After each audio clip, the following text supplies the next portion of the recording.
የአሜሪካው ፕሬዝዳንት ዶናልድ ትራምፕ ሐሙስ ዕለት ሁለት አስፈጻሚ ትዕዛዞችን ፈርመዋል። ይህም የትውልድ ዜግነት ለመገደብ አዲስ ግን ጠባብ ሙከራ ሲሆን የዩኤስ ህገ መንግስቱን አንቀጽ እንደገና በመቃወም የሱፕሪም ፍርድ ቤት ቀደም ሲል የነበረውን ጥረት ውድቅ አድርጎታል። የዜግነት መብትን መገደብ ከሪፐብሊካን ፕሬዝዳንቱ የስደት ማዕቀብ ከፍተኛ ቅድሚያ ከሚሰጣቸው ጉዳዮች አንዱ ሆኗል።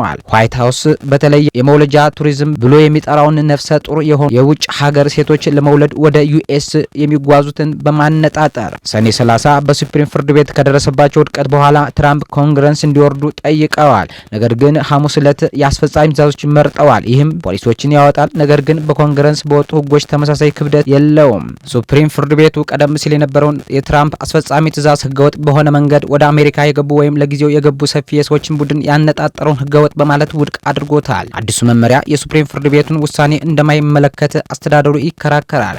ምክንያቱም የዜግነትን ጠባብና ታሪካዊ ልዩ ሁኔታዎችን እንደገና ለመተርጎም እና ብቁ ያልሆኑትን ለመጨመር ይሞክራል። የመውለጃ ቱሪዝም ልምምድ በዚህ ትዕዛዝ ከተፈረመበት ጊዜ ጀምሮ የተከለከለ ነው ሲሉ የዋይት ሀውስ ረዳት ስቲፋኖስ ሚለር ሐሙስ ዕለት በኦቫል ኦፊስ በተነገረው የፊርማ ስነ ስርዓት ላይ ተናግረዋል።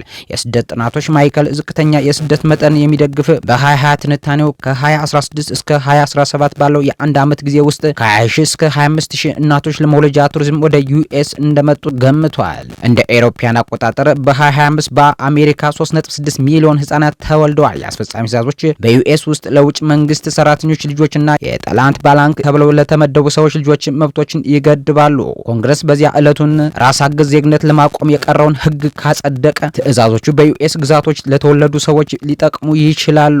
የትራምፕ አዲስ ትዕዛዞች የህግ ፈተና ሊገጥማቸው ይችላል። የህግ ባለሙያዎች የሱፕሪም ፍርድ ቤት ውሳኔን ግምት ውስጥ በማስገባት የአስፈጻሚ ትዕዛዞችን ምን ተጽዕኖ ሊኖራቸው እንደሚችል ግልጽ እንደሆነ ተናግረዋል። የሰብአዊ መብት ጠበቆች ደግሞ የከፍተኛ ፍርድ ቤት ውሳኔን ለማስቀረት ሙከራ ብለው ጠርተውታል። የአሜሪካ ፕሬዝዳንት ዶናልድ ትራምፕ ከዋይት ሀውስ ምክትል ዋና ጸሐፊ ስቲፋኖስ ሚለር እና የአሜሪካ የንግድ ሚኒስትር ሃዋርድ ሉትኒክ ጋር በኦቫል ኦፊስ በዋሽንግተን ዲሲ አሜሪካ ኦገስት 6 2026 የትውልድ ዜግነትና የፖሊሲ ሊኮን ኢንዱስትሪ ጋር የተያያዘ አስፈጻሚ ትዕዛዞችን ለመፈጸም በተደረገ ስነ ስርዓት ላይ ይናገራሉ።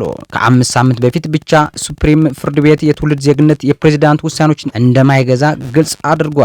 ይህ ከ150 ዓመታት በላይ የቆየ ህገ መንግስታዊ ዋስትና ነው። ዛሬ የተደረጉት አስፈጻሚ ትዕዛዞች ያንን ውሳኔ ለማለፍ የሚደረገው ሙከራ ብቻ ናቸው ያሉት የሂስፓኒክ ሲቪል መብትና የድጋፍ ድርጅት የሆኑት ዩኒዶስ ዩኤስ አሁን ከሚገኙት የቀድሞ የባይደን አስተዳደር ባለስልጣን የሆኑት ዲቦራ ፍሌሻከር ተናግረዋል። የስደተኞች ጥገት ኮሚሽን የሆኑት ዛይን ላካኒ እንዳሉት የአስፈጻሚ ትዕዛዞች በህጋዊ መንገድ ለመግባት ለሚፈልጉ ነፍሰ ጡር ሴቶች በህይወታቸው በጣም ተጋላጭ በሆኑ ጊዜያት መብቶቻቸውን ሊረግጡ እንደሚችሉና መንግስት የሱፕሪም ፍርድ ቤቱን ውሳኔ የሚያከብሩ መመሪያዎችን እንደሚያወጣ ጠይቀዋል።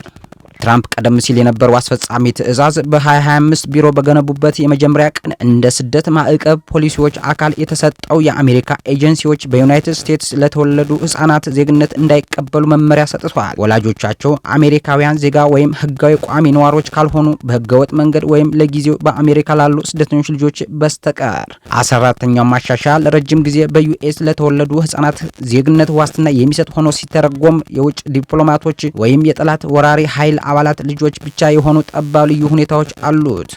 ይህ ለተለየ ምክንያት ተደረገ። ይህ ከሲቪል ጦርነት በኋላ ወዲያውኑ ተደረገ። ይህ ለባሪያዎች ልጆች ነበር እና አሁን ምን እየተደረገ ነው? ትራምፕ አሉ። በአሜሪካ ለመውለድና የልጆቻቸው ዜግነት ለማግኘት በሚመጡ የውጭ ሀገር ሰዎች ቁጥር ላይ የተሰጠ ይፋዊ መረጃ የለም ወይም ለግብር ከፋዮች የሚያስከፍለውን ወጪ። በማንኛውም ሁኔታ ዋና ዳኛ ጆን ሮበርትስ በሱፕሪም ፍርድ ቤት ውሳኔ ላይ የ14ኛ ማሻሻያ ደራሲዎች ያንን ተስፋ ለሁሉም ነጻ የተወለደ ሰው በምድር ላይ እንዳደረሱ ጽፈዋል። ዜግነት ያንን ጊዜም ሆነ አሁን በመብት የማግኘት መብት ነበር። በፖለቲካዊ ማህበረሰብ ውስጥ በነጻነት የመሳተፍ ያንን ተስፋ ዛሬ እንጠብቃለን ሲሉ ሮይተርስ ጽፈዋል። የ14ኛ ማሻሻያ የዜግነት አንቀጽ በመባል የሚታወቀው እንዲህ ይላል። በአሜሪካ የተወለዱ ወይም ተፈጥሯዊ የሆኑ ሁሉም ሰዎች እና የዚያ ስልጣን ስሪያ ያሉ የአሜሪካ ዜጎች እና የሚኖሩበት የዚያ ግዛት ዜጎች ናቸው ብለዋል። ውድ የአዲስ ቮይስ ቻናል ተከታታዮች የዛሬ ዘገባችን ይህን ይመስል ነበር። አብራችሁን ስለቆያችሁ እጅግ አድርገን እናመሰግናለን። መልካም ሁሉ እንመኛለን።